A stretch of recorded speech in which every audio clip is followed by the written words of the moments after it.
مساكم الله بالخير يا غالين، يا هلا والله، يلا حيهم. نصيحة يا جماعة، احذر إذا سيرت على ناس ولا رحت لك يعني صديق ولا أي كان ديوان ولا مخيم، ولا صفت قالوا منه هذا اللي صفت، قالوا فلان، قال جانا الله لا يجيبه.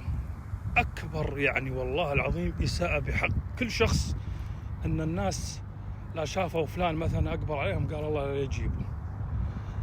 في بعض ناس يعني قعدته ثقيل، كلامه ثقيل، لا جاء يقوم بس يتأمر. ليش فاتحين الباب؟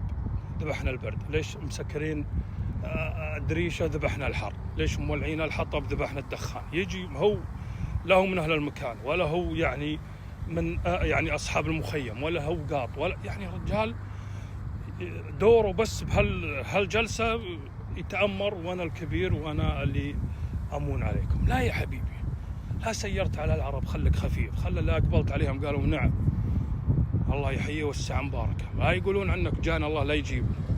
تغثهم بكلامك، بقعدتك، بتأمرك، باسلوبك، بطريقتك. يا أحلى الإنسان الخفيف اللين الهين الحبيب.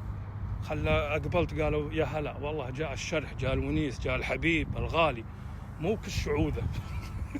والله يا جماعة بعض الناس يحرج يعني وضايق وينرفز صاحب المكان في تطفله، في تدخلاته، في أوامره، في يعني أمور ما تخصه ولا أنت رجال جاي مسير تبي تقعد لك ربع ساعة نص ساعة وتبي تروح.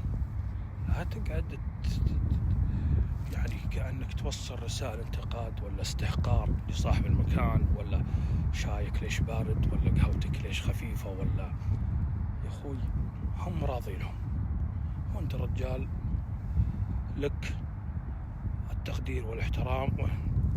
يمكن هذه سواتهم، يمكن هذا شغلهم، يمكن يعني هذه قدرتهم، يمكن هذا أمورهم. لا تجي تعيب وتعاير وليش فاتحين وليش مسكرين وليش مدخنين وليش. انشكوا روح خفيف اطلع خفيف. ما ولا أقبلت عليهم قالوا